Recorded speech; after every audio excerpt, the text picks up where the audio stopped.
Beli rumah atau sewa rumah?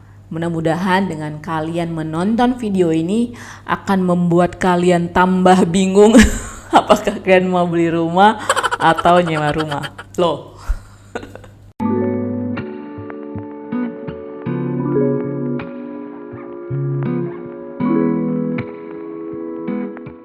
Beli rumah aku yakin adalah mimpi semua orang. Dan kalau kita punya rumah, pasti kita lebih nyaman ya, lebih mapan. Tapi banyak nih orang bilang, kan kalau lagi nyewa rumah kan sayang ya uangnya, mending uangnya dibuat untuk nyicil rumah. Sering ya pasti dengar ya perkataan kayak gitu. Emang ada benarnya juga sih, kalau misalnya kita terus nyewa rumah ya kita gak bakalan punya rumah sendiri. Apalagi kita di culture timur ya, dimana nanti suatu saat kalau nanti kita udah tua, masa kita tinggal sama anak, masa kita tinggal sama menantu, ya gak mungkin ya. Tapi itu balik lagi. Tapi aku ngelihatnya dari culture timur yang kita punya ya. Nah mungkin ada beberapa hal yang harus kita pertimbangkan ya, hal-hal yang harus kita perhatikan sebelum kita membeli rumah dengan cara KPR ataupun menyewa rumah. Nah hal yang kutarakan ini aku lihat dari sisi seorang minimalis ya. Nah yang pertama itu adalah motivasi membeli rumah. Terkadang nih kita mengambil rumah itu karena desakan orang tua atau mungkin supaya kita dibilang mapan lah, dibilang sukses lah. Jadi motivasinya itu karena ingin validasi dari orang lain karena merasa gak insecure, atau mungkin karena pembelian yang impulsif. Bisa jadi loh, karena mungkin ketika kalian jalan-jalan ke mall terus ada pameran properti, terus tiba-tiba kalian jatuh cinta, kayaknya rumahnya bagus dan ya udah langsung tiba-tiba memutuskan di situ untuk langsung membeli rumah. Ya aku akui juga ya, ketika kita memiliki rumah, ya seperti aku itu juga menjadi menjadi cambuk penyemangat buat aku biar aku bisa lebih semangat kerja ya. Dan bagi kalian mungkin merasakan hal yang sama ya, bagi yang udah KPR rumah itu kayak nambah semangat untuk kita mencari cuan lagi gitu. Tapi satu hal yang harus kalian ingat ketika kita memutuskan untuk KPR rumah itu waktunya panjang banget ya. Sekarang KPR rumah itu nggak ada yang 3-5 tahun ya. Rata-rata durasinya itu antara 10-15 tahun. Dan ketika mau KPR rumah pun di dalamnya itu jangan lupa harus lihat juga, ditambahkan juga misalnya biaya notaris, pembuatan AJB, pembuatan BPHTB, juga biaya pajak pajak rumah yang harus kamu bayarkan tiap tahun. Jadi harus di breakdown juga nih apa-apa aja yang harus kamu keluarkan ketika kamu memutuskan untuk membeli rumah dengan cara KPR. Jadi hal yang penting itu bukan apakah KPR kamu disetujuin, bukan ya, tapi bagaimana kamu bisa merancangkan keuangan 10-15 tahun ke depan. Nah yang kedua itu adalah working life. Ketika kamu masih di posisi misalnya pekerjaan itu masih sering traveling, terus masih sering dimutasi ya, terus apalagi kalian sering yang berpindah-pindah kerja, nah ada baiknya jangan beli rumah dulu, baiknya sewa rumah dulu. Apalagi kalau misalnya status pekerjaan kalian itu belum settle up ya, seperti kejadian teman aku ya, dia dipindah-pindah tugas, cuman karena kemarin ada rezeki dan juga dia ngeliat rumahnya itu suka, dia memutuskan untuk membeli rumah dengan cara KPR.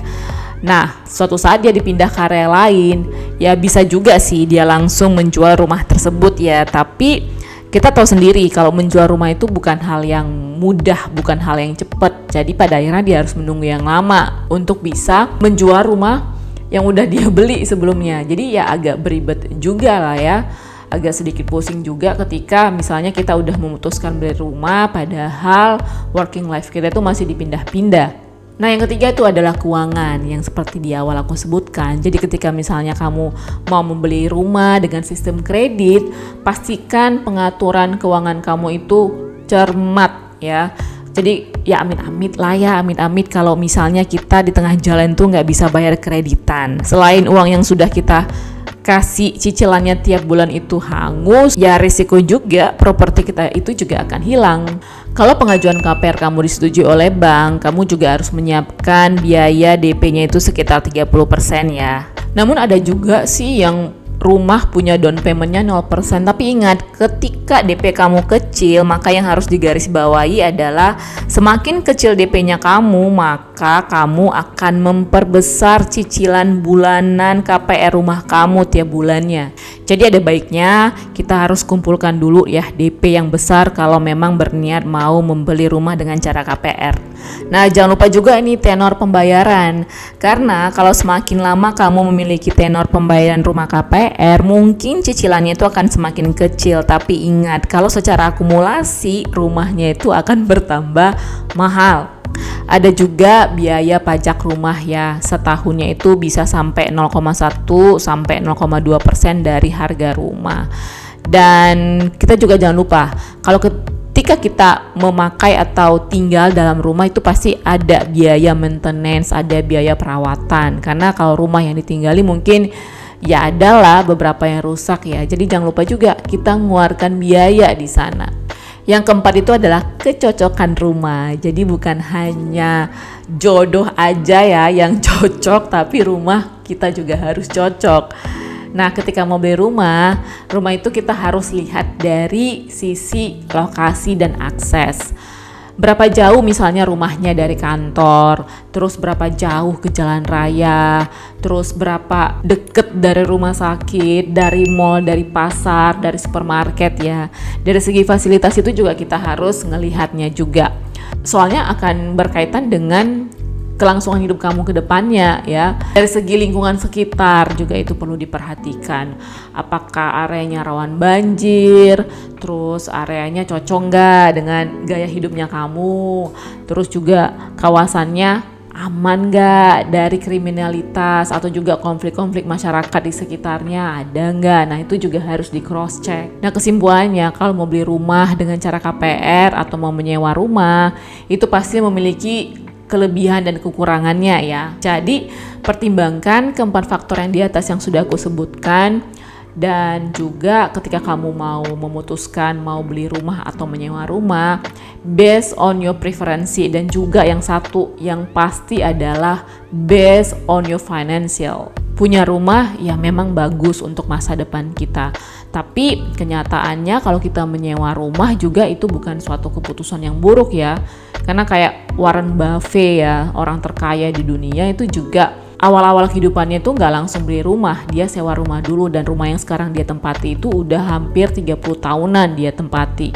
Kalau mau menyewa rumah atau memutuskan untuk membeli rumah dengan cara KPR, pastikan itu sesuai dengan tujuan keuangannya kamu. Karena setiap kita kan pasti punya kemampuan, punya kondisi keuangan dan tujuan keuangan yang berbeda-beda, ya kan?